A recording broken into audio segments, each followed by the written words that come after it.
हाँ जी, नमस्कार, good evening. Session number 185 discuss करेंगे और इस क्लास में सबसे पहले हम डिस्कस करेंगे, एक तो पैसेज हमें डिस्कस करना है, साथ में एक आज की क्लास में मैंने लिया है फिक्स्ड प्रपोजिशन और वन वर्ड्स। वन वर्ड्स हमारे पिछली क्लास तक हो चुके थे 120 तक, तो 121 से देखेंगे। एक इम्पॉर्टेंट सूचना बता दूं आपको कि आपको जो बेसिक वाली इंग्लिश है, जिन बच्चों को ऐसे लगता है कि ये बहुत एडवांस लेवल का चल रहा है, हमें समझ में नहीं आता है, तो बेसिक वाली इंग्लिश रात को 9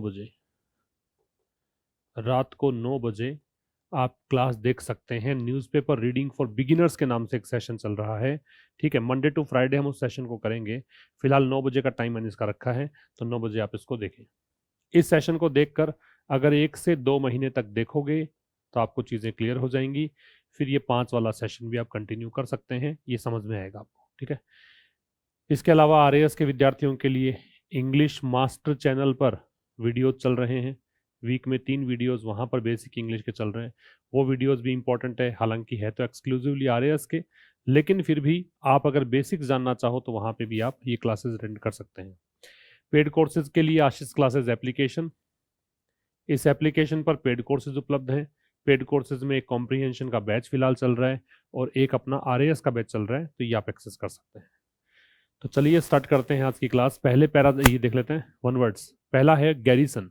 गैरिसन होता है body of troops स्टेशनड in a fort, मतलब किसी भी किले में जो भी सैन्य दल, सेना की टुकड़ी डिप्लॉय की जाती है उसको बोलते हैं गैरिसन। और प्लेस फॉर इट्स डिफेंस, या फिर वो स्थान जो इसके डिफेंस के लिए होता है उसको बोलते हैं गैरिसन। किला, किले का रक्षक दल भी हो सकता है, छावनी भी हो सकती है। The garrison was immediately alerted after the attack, तो अटैक के बाद गैरिसन को तुरंत अलर्ट किया गया, चौकन्ना रहने के लिए कहा गया। अगला है स्कैवेंजर। स्कैवेंजर होता है कचरा बीनने वाला। An animal or person who collects and feeds on waste, collects and feeds on waste, refuse or dead matter. तो यहाँ 2 तरह की चीजें हैं, एक तो साफ सफाई करने वाले को भी कह सकते हैं स्कैवेंजर, और एक दूसरा यहाँ पे उसको भी कह सकते हैं जो मृत जीव को खाने वाला है। तो vultures act as natural scavengers in the ecosystem. Vultures जो है वो प्राकृतिक स्कैवेंजर के रूप में काम करते हैं इकोसिस्टम में, पारिस्थितिकी तंत्र में। ब्रेगर्ट होता है शेखीबाज, डींगे हाँकने वाला व्यक्ति। A person who boast excessively, एक व्यक्ति जो बहुत ज्यादा डींगे हाँकता है। One who brags. Nobody liked him because he was a constant braggart, कोई व्यक्ति उसको पसंद नहीं करता था क्योंकि वो लगातार शेखी बगाड़ता रहता था। फिर है एल्यूरोफाइल। बता रखा है कि जिन वर्ड्स में फाइल शब्द का प्रयोग हो, इसका मतलब लवर है, लव है। एल्यूरोफाइल का मतलब है जो कैट्स से लव करता है। As an ailurophile she adopted 4 stray cats. Stray का मतलब होता है आवारा, ठीक है। जो पाले हुए नहीं हो, आवारा हो, रोड पर घूमने वाले, उसको बोलते हैं स्ट्रे। तो चूंकि वो एल्यूरोफाइल थी, चूंकि वो बिल्ली की प्रेमी थी, इसलिए उसने 4 स्ट्रे कैट्स को अडॉप्ट कर लिया। एमेटिक होता है वमन कराने वाली दवा, वॉमिट करवाने वाली दवा। जिस दवा से वॉमिट करवाई जा सकती है उसको बोलते हैं emetic. A substance that causes vomiting, एक ऐसी चीज जिससे वॉमिटिंग हो। The doctor gave him an emetic to expel the poison. Expel का मतलब क्या होता है? आउस्ट करना, बाहर निकालना। तो पॉइजन बाहर निकालने के लिए डॉक्टर ने उसे एमेटिक दी, ठीक है, वमनकारी दवा। नेक्स्ट है फिक्स्ड प्रेपोजिशंस वाले क्वेश्चंस देखेंगे, इसके बाद में हम पैसेज पे थोड़ा डिस्कशन करेंगे। तो ये आप खुद से एक बार फिल करके देखो भाई।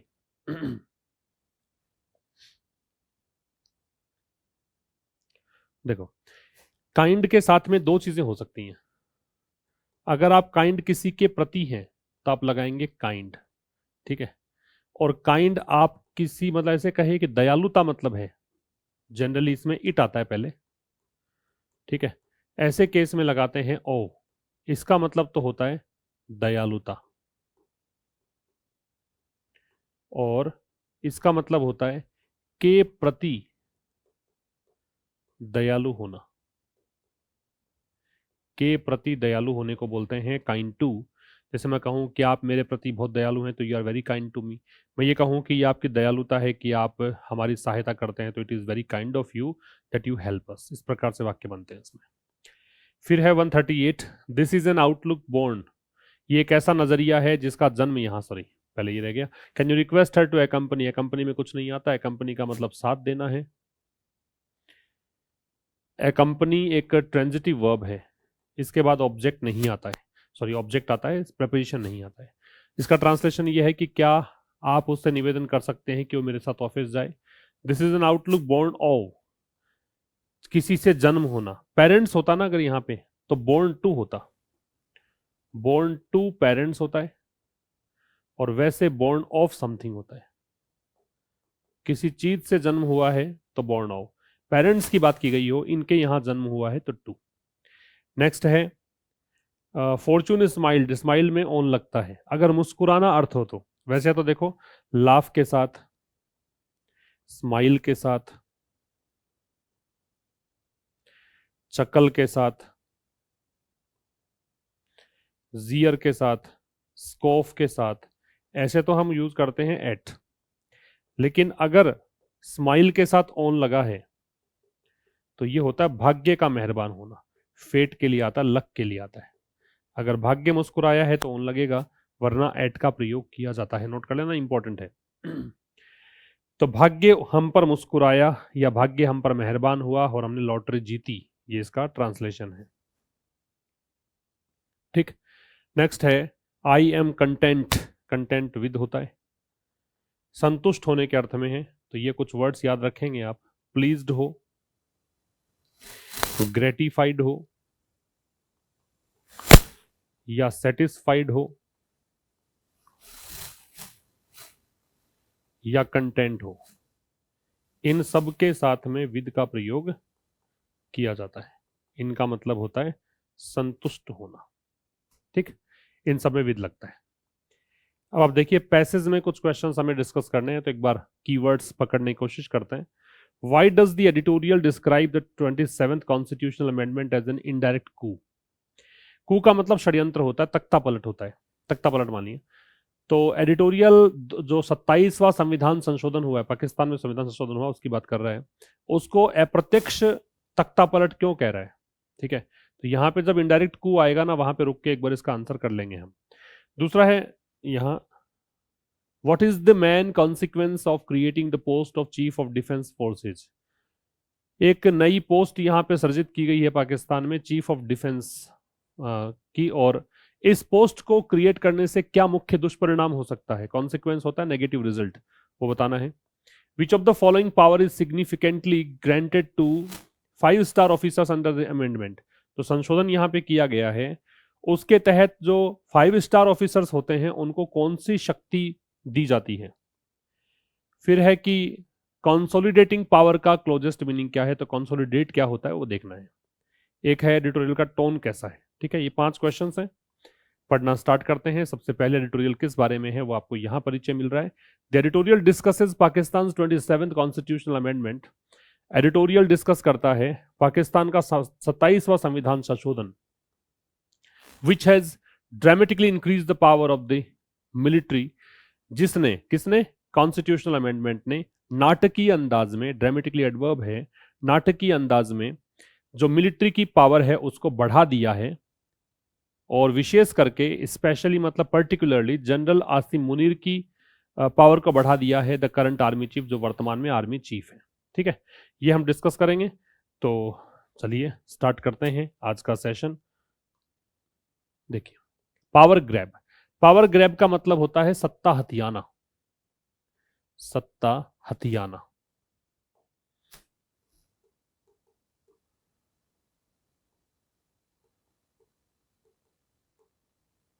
ठीक है, सीजर ऑफ पावर, यूजरपेशन। कू का मतलब है तख्ता पलट,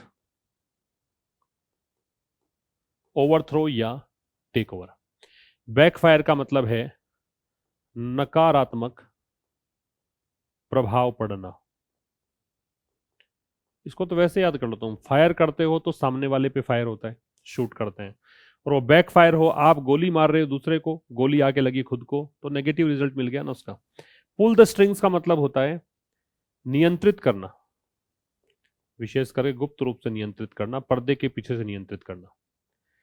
इसका प्रोनाउंसिएशन है फसाड, फैकेट नहीं है, फसाड। फसाड का मतलब है दिखावा। और कंसोलिडेट का मतलब है मजबूत करना, मजबूत करना, कंसोलिडेट। ठीक, अब चलो, पावर ग्रैब, सत्ता हथियाने की बात है, पावर ग्रैब की बात है, किसको लेकर है? पाकिस्तान जनरल आसिम मुनीर को लेकर, पाकिस्तान के जनरल आसिम मुनीर पर डिस्कशन है। जनरल मुनीर इनडायरेक्ट कू, देखो इनडायरेक्ट कू आ गया। जनरल मुनीर का जो अप्रत्यक्ष तख्ता पलट है पाकिस्तान में, कुड बैकफायर ऑन हिम, ये हो सकता है कि उन पर बैकफायर करे। बैकफायर बताया, नेगेटिव रिजल्ट, ये मैन वर्ब है, ये हेल्पिंग वर्ब है, ठीक है, और ये आपका सब्जेक्ट है ही इनडायरेक्ट कू। जिसमें कू है वो नाउन है, इसका कूप नहीं बोलते, पी म्यूट रहता है इसमें। इनडायरेक्ट है वो एडजेक्टिव है, और जनरल मुनीर है वो नाउन है, और अपोस्ट्रोफी लगाते हो तो इसको बोलते हैं जिनिटिव केस है। अपोस्ट्रोफी से पहले और अपोस्ट्रोफी के बाद में दोनों साइड में क्या आती हैं? नाउन। तो ये भी नाउन है और ये भी नाउन है। तो जनरल मुनीर का जो अप्रत्यक्ष षड्यंत्र तख्ता पलट है पाकिस्तान में, वो उन पर बैकफायर कर सकता है, वो उन पर नेगेटिव रिजल्ट, नेगेटिव असर डाल सकता है। ठीक है, तो ये इनडायरेक्ट को इसलिए बोला है कि देखो सीधा तख्ता पलट करती कि सत्ता में सेना आ जाती, हटा के प्रधानमंत्री राष्ट्रपति को ये बैठ जाते वहां पे। लेकिन एक्चुअली यहाँ पे इन्होंने क्या किया है, इनको ज्यादा पावरफुल बना दिया है, प्रधानमंत्री से अधिक पावरफुल पोस्ट अब आसिम मुनीर की है। तो ये तख्ता पलट तो है ही कि अब पावर ज्यादा शरीफ के हाथ में नहीं है बल्कि इस व्यक्ति के हाथ में है। तो ये इनडायरेक्ट कू का मतलब ये है। ठीक है, अब चाहें तो इसका आंसर लगा के हम चल सकते हैं आगे। देखो, because the amendment was passed without parliamentary voting, क्योंकि जो संशोधन है बिना संसदीय वोटिंग के हुआ। Because the military has gain power through constitutional means instead of openly ओवरथ्रोइंग the government, ये आ जाएगा। क्योंकि सेना ने शक्ति तो हासिल कर ली, पावर हासिल कर लिया, किस माध्यम से? संवैधानिक माध्यम से प्राप्त कर लिया। किसकी बजाय? सार्वजनिक रूप से या खुले रूप से गवर्नमेंट का तख्ता पलट करने की बजाय। मतलब ओपनली इन्होंने कुछ नहीं किया लेकिन सत्ता हासिल जरूर कर ली है, इसलिए इसको कहा इनडायरेक्ट कू है। ये आंसर आएगा। अब पढ़ते हैं, चलो आगे कह रहा है the 27th amendment to Pakistan constitution. काम की बात यह है कि अमेंडमेंट और चेंज जिसमें भी हुआ है उससे पहले टू लगता है। अमेंडमेंट किस में हुआ है? पाकिस्तान के संविधान में, तो टू लगा है। ठीक है, 27वां संशोधन किसमें? पाकिस्तान के संविधान में, पास्ड ऑन नवंबर 13। अब इसको आप यूं पढ़ो, विच वॉज पास्ड ऑन, क्योंकि ये रिड्यूस किया हुआ है, विच वॉज को हटा दिया इसने, तो रिड्यूस्ड क्लॉज है वो संशोधन जो कि पारित किया गया 13 नवंबर को, डेट से पहले ऑन लगेगा। फॉर्मलाइजेज, अमेंडमेंट की वर्ब है फॉर्मलाइजेज, ये औपचारिक रूप प्रदान करता है what has long been an open secret, किस चीज को? जो कि, अब व्हाट है वो रिलेटिव प्रोनाउन है। ठीक है, ये प्रोनाउन है क्योंकि व्हाट से एक क्लोज जुड़ रहा है, तो ये रिलेटिव क्लोज बनेगा। जो कि हैज लॉन्ग बीन, लंबे समय से रहा है, एन ओपन सीक्रेट, मतलब एक प्रकार से सीक्रेट है ही नहीं, रहस्य है, और रहस्य भी खुला हुआ है, सामने दिख रहा है कि ये हिडन चीज है, तो इसका मतलब खुला रहस्य कह सकते हो। तो जो कि रहा है, व्हाट की वर्ब है वो हैज बीन है, ये हेल्पिंग वर्ब, ये मैन वर्ब। लॉन्ग है वो एडवर्ब है। एन ओपन सीक्रेट में ये डिटरमिनर है, ओपन एडजेक्टिव है, सीक्रेट नाउन है, जो कि एक खुला रहस्य रहा है। ये लॉन्ग डैश है। एक बच्चे का क्वेश्चन था कमेंट बॉक्स में कि सर ये लॉन्ग डैश जो है वो किस लिए यूज किया जाता है, तो जो हमने डिस्कस किया है उसको थोड़ा और एक्सप्लेन करने के लिए, थोड़ा सा किसी चीज पर जोर डालने के लिए इसका प्रयोग करते हैं। इसका मतलब समझा रहा है that the military establishment pulls the string behind the facade of democracy. इसका मतलब ये हुआ कि क्या चीज ओपन सीक्रेट है? ये कि जो मिलिट्री एस्टेब्लिशमेंट है, वहां का जो सैन्य तंत्र है, स्टैब्लिशमेंट का मतलब प्रतिष्ठान होता है, लेकिन यहां पे आप सिस्टम मान लीजिए, जो वहां का मिलिट्री सिस्टम है वो पुल्स द स्ट्रिंग, वो की सीक्रेटली, डोर अपने हाथ में, स्ट्रिंग का मतलब होता है डोर, पुल का मतलब होता है खींचना, तो डोर खींचता है या डोर उसके हाथ में होती है, वही मैनिपुलेट करता है। Behind the facade of democracy, लोकतंत्र के बाहरी दिखावे के पीछे। बिहाइंड प्रेपोजिशन है, पीछे, ए डिटर्मिनर है, फसाड डिटर्मिनर के बाद नाउन है, ऑफ प्रेपोजिशन है, प्रेपोजिशन का ऑब्जेक्ट यहां पे डेमोक्रेसी है, नाउन है, और डेमोक्रेसी एब्स्ट्रैक्ट नाउन है। जिन वर्ड्स के एंड में क्रेसी आता है, चाहे प्लूटोक्रेसी हो, चाहे डेमोक्रेसी हो, चाहे ब्यूरोक्रेसी हो, इनको हम बोलते हैं एब्स्ट्रैक्ट नाउन। क्लियर? देखो फिर से, तो ओपन सीक्रेट ये है कि मिलिट्री एस्टेब्लिशमेंट जो है वो लोकतंत्र के बाहरी दिखावे के पीछे से सब कुछ नियंत्रित करता है। General Asim Munir the army chief, general Asif Munir ये है नाउन इन अपोजिशन, इसको बोलते हैं नाउन इन अपोजिशन, मतलब आर्मी चीफ एक नाउन है, लेकिन हमने इसका प्रयोग इस नाउन के साथ किया, ये प्रॉपर नाउन है, नाम है, तो नाउन के साथ एक और नाउन लोगे तो नाउन इन अपोजिशन कहलाएगा, और उससे पहले देखो द का प्रयोग है। ठीक है, नाउन इन अपोजिशन में जो आती है वो उनमें द लग जाता है, जैसे Sachin the master blaster, Rahul Dravid comma the wall, है ना, ऐसे ही Mahatma Gandhi the father of the nation, ऐसे करके द का प्रयोग हम कर सकते हैं। तो जनरल आसिम मुनीर जो कि आर्मी चीफ हैं, हैज बीन स्टीडीली, स्टीडीली मतलब ग्रेजुअली या स्लोली, एडवर्ब है, ग्रेजुअली या स्लोली, वो धीरे धीरे, हैज बीन कंसोलिडेटिंग पावर, धीरे धीरे शक्ति जो है वो सुदृढ़ कर रहे हैं, बढ़ा रहे हैं। ठीक है, स्ट्रेंथन करना, फोर्टिफाई करना, मजबूत करना, ये भी प्रश्न था पैसेज में। And the Shahbaz Sharif coalition government, coalition का मतलब है जो क्या कह सकते हो, गठबंधन सरकार है ना, कॉलिशन का मतलब गठबंधन मान लीजिए, अलायंस गवर्नमेंट मान लीजिए, और शहबाज शरीफ के जो गठबंधन सरकार है ऑपरेट्स विद हिज ब्लेसिंग्स, वो उनके ब्लेसिंग्स, ब्लेसिंग वैसे आशीर्वाद होता है, यहां पे ऐसा मान लो ऑपरेट्स विद हिज सपोर्ट, वो उस व्यक्ति के सपोर्ट से ही चलती है, इसी के साथ से चलती है। ठीक है, फिर समझ लीजिए, जनरल आसिम मुनीर जो कि आर्मी चीफ है, वो धीरे धीरे, ये एडवर्ब है, और हैज बीन कंसोलिडेटिंग जो है वो हैज बीन कंसोलिडेटिंग क्रिया है, पावर एग्जैक्ट इसका ऑब्जेक्ट है, कंसोलिडेट क्या कर रहे हो, डायरेक्ट ऑब्जेक्ट है कंसोलिडेट का। तो जनरल आसिम मुनीर जो कि आर्मी चीफ है वो धीरे धीरे शक्ति बढ़ा रहे हैं, और शहबाज शरीफ कॉलिशन गवर्नमेंट जो है वो उनके सपोर्ट से ही चलती है, ये मतलब है। क्लियर? इसका स्क्रीनशॉट ले सकते हैं आप। आगे देखिए, इन मई में क्या हुआ, अब पर्टिकुलर मंथ की बात करते हैं तो इन लगता है, पर्टिकुलर डे या डेट की बात करते हैं ऑन लगता है, पर्टिकुलर मंथ या ईयर, इससे पहले क्या लगाते हैं, इन, और पर्टिकुलर डे या डेट होती तो क्या लगाते, ऑन। तो मई में क्या हुआ, after a brief conflict with India, ये एक फ्रेज बना रही है, प्रेपोजिशनल फ्रेज, इसके बाद, किसके बाद, ये तो हो गया प्रेपोजिशन, ए हो गया डिटर्मिनर, ब्रीफ हो गया एडजेक्टिव, कॉन्फ्लिक्ट हो गया नाउन, विद है प्रेपोजिशन, प्रेपोजिशन के बाद ऑब्जेक्ट है तो ये ऑब्जेक्ट है तो नाउन है, ऑब्जेक्ट नाउन या प्रोनाउन होते हैं। कॉन्फ्लिक्ट का मतलब है स्कर्मिश, स्कर्मिश, बैटल भी कह सकते हो, लड़ाई कह सकते हो। तो ब्रीफ का मतलब शॉर्ट टाइम की, तो थोड़े समय की भारत के साथ लड़ाई के बाद द गवर्नमेंट एलिवेटेड, सरकार, कहां की सरकार, पाकिस्तान की सरकार, इसने क्या किया, एलिवेट किया। एलिवेट का मतलब है उन्नत करना, पदोन्नत करना, पदोन्नत करना। रीस्ट्रक्चर का मतलब है पुनर्गठित करना, पुनर्गठित करना, रीशेप करना, रीऑर्गेनाइज करना। तो मई में क्या हुआ, एक थोड़े समय के, भारत के साथ थोड़े समय के झगड़े के बाद सरकार ने जनरल मुनीर को पदोन्नत कर दिया। कहां तक पदोन्नत किया, तो ये बता रहा है डेस्टिनेशन, इस पोस्ट तक लेके चले गए, फील्ड मार्शल की रैंक तक पदोन्नत किया। फिर लॉन्ग डैश आया, the second 5 star general after Ayub Khan, इसी पर स्ट्रेस डाल रहा है कि फील्ड मार्शल बना दिया इनको, और ये अयूब खान के बाद दूसरे 5 स्टार जनरल हैं, मतलब 5 सितारा, इस कैटेगरी में इनको डाल दिया। द अमेंडमेंट गोज फर्दर, अब ये संशोधन जो हुआ है संविधान में, अब ये द इसलिए लग रहा है, पता है संविधान 27 की बात कर रहे हैं तो इसलिए ये पता है कि द लगेगा। गोज इसकी वर्ब है, फर्दर है वो डिटर्मिनर होता है, ठीक है, और ये डिटर्मिनर नहीं है क्योंकि आगे तो कुछ नाउन दे नहीं रखा, ये एडवर्ब है, ठीक है। फर्दर का मतलब है आगे।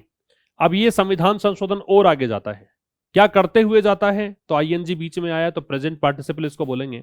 रीस्ट्रक्चर करते हुए, पुनर्संगठित करते हुए, पुनः व्यवस्थित करते हुए, किसको, मिलिट्री कमांड और जुडिशरी को, जुडिशरी से पहले द आएगा भी, ठीक है, जो सैन्य नियंत्रण है और न्यायपालिका है उसको रिस्ट्रक्चर करते हुए। जब दो काम साथ में हो और एक काम कंटिन्यूअस एक्शन में हो उसको हम आईएनजी फॉर्म में रखते हैं, तो रिस्ट्रक्चरिंग इसलिए आईएनजी फॉर्म में है। तो दी अमेंडमेंट गोज फर्दर, संविधान संशोधन उससे भी आगे जाता है। एक तो इस व्यक्ति को बैठा दिया फील्ड मार्शल की पोस्ट पर, दूसरा काम इसने क्या किया, संशोधन ने मिलिट्री कमांड और जुडिशरी को रिस्ट्रक्चर करने का काम किया। ठीक है, आइए नेक्स्ट पर। इट रीराइट्स, वही अमेंडमेंट की बात कर रहा है, यह फिर से लिखता है। सब्जेक्ट रीराइट, री मतलब पुनः, ये प्रीफिक्स है, राइट लिखना, ये वर्ब हो गई।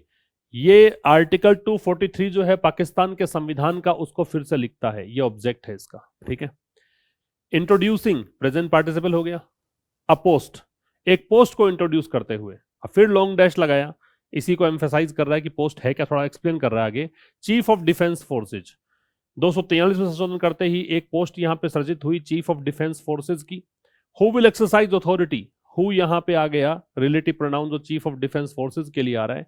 ये क्या करेगा, ये अपनी अथॉरिटी एक्सरसाइज करेगा, मतलब अपनी शक्ति का प्रयोग करेगा।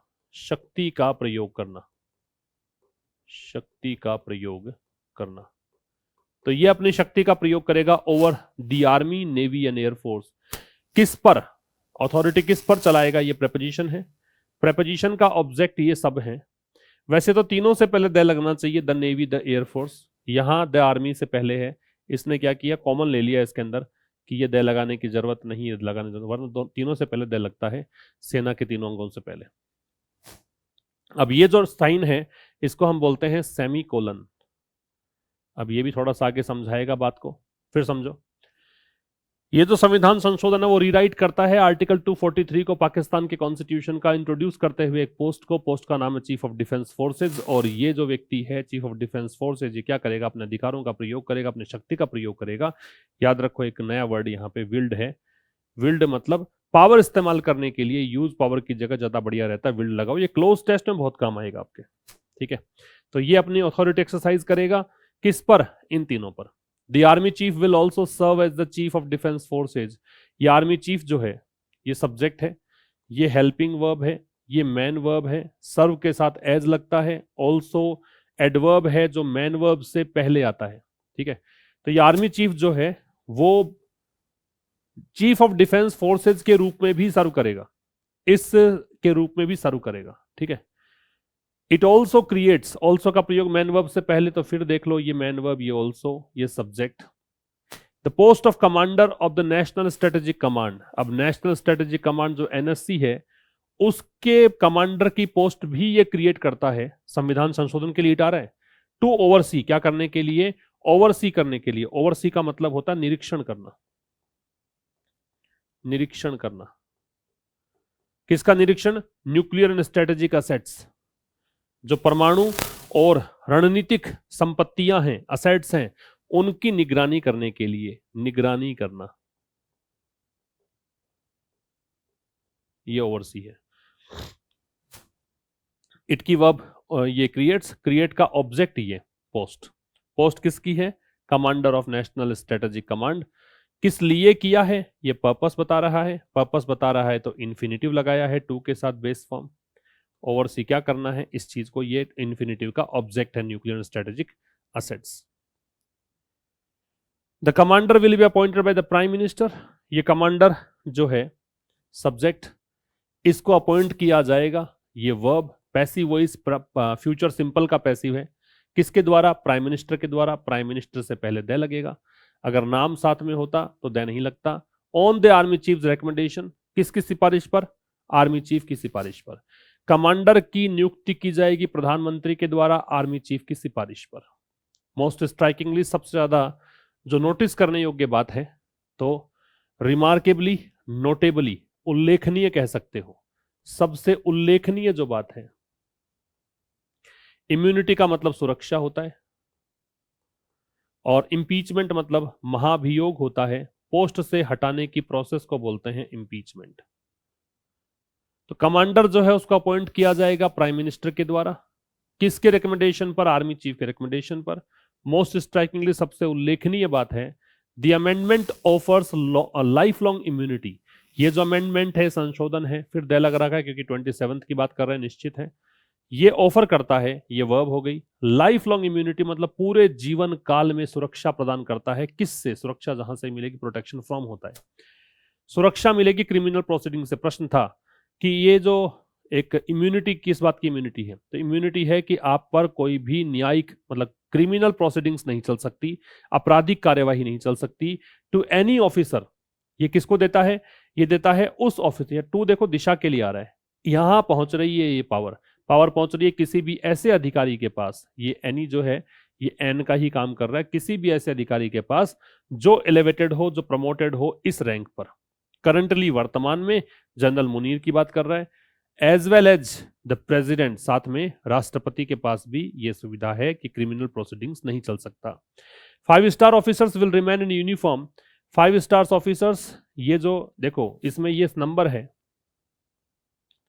ये नाउन है, नाउन 1 और ये नाउन 2। तो ऐसी स्थिति हो number plus noun 1 plus noun 2, तो नाउन 1 जो है वो हमेशा कैसी आएगी? सिंगुलर आएगी, प्लूरल नहीं आएगी, क्योंकि ये नाउन मॉडिफायर है एक्चुअल में, इसका काम एडजेक्टिव की तरह होता है इसलिए। तो 5 स्टार ऑफिसर्स जो है विल रिमेन इन यूनिफॉर्म। ये विल रिमेन, ये वर्ब हो गई, ये आपकी हेल्पिंग वर्ब, ये मैन वर्ब। ये रहेंगे किसमें? वर्दी में, यूनिफॉर्म में, फॉर लाइफ, पूरे जीवन। एंड कैन बी रिमूव्ड, ये 5 स्टार ऑफिसर्स की ही वर्ब है, पैसिव वॉइस है मॉडल कैन का। पैसिव वॉइस मॉडल का किससे बनता है? बी के साथ थर्ड फॉर्म से। इनको रिमूव किया जा सकता है ओनली थ्रू, इस माध्यम से, ठीक है, थ्रू प्रेपोजिशन है।